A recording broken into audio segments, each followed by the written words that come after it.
today's world, we have such a level of interconnectivity with one another, such a level of interdependency, as the climate movement has demonstrated, that we're all, to a certain extent, citizens of the world. But our incapacity of constructing political structures, a political agency at a level that goes beyond that of the nation state, is indeed transforming us into denizens, into citizens of nowhere, into half citizens who lack a political agency to influence and shape their future. And what is the future that we need to recuperate? It's all the great issues that will define the next years to come and that our countries are increasingly incapable, unable, and unwilling to address. Think of technology. We need an alternative that is neither the Silicon Valley nor the Great Firewall of China.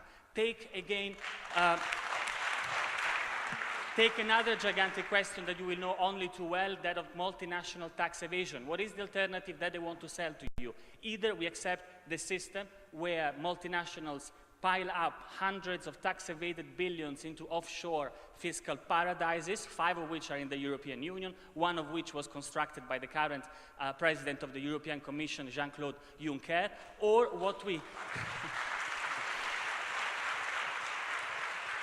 Or the alternative is that we turn our own countries into fiscal heavens in order to beggar thy neighbor, to try and steal a little bit of tax revenue from other European countries and bring them into our countries. You need to find your niche market.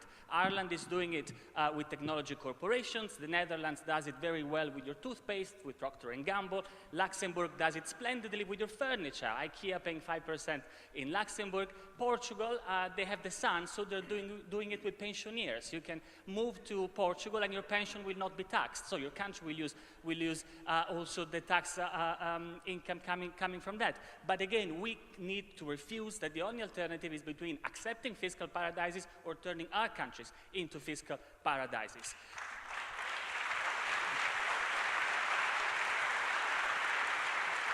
And the time is very short. Anyone here can continue and extend this list. We can speak about globalization and the scandal of multinational corporations that exploit the world's workforce and pollute the world's rivers, but then the alternative that we're offered is that of building protectionist walls. And again, neither nor. So what should Europe be the name of? Europe should be the name of the neither nor. Neither the alternative of a failed, unjust, bankrupt present, nor the alternative of a return to a past of nationalism, of xenophobia, of walls, borders, and authoritarianism that is as old as anything can possibly become. Of course, the Europe that we have today, the state of the Europe today, is very far from being the Europe that we want to see, the Europe of the neither nor. And that's where we come in.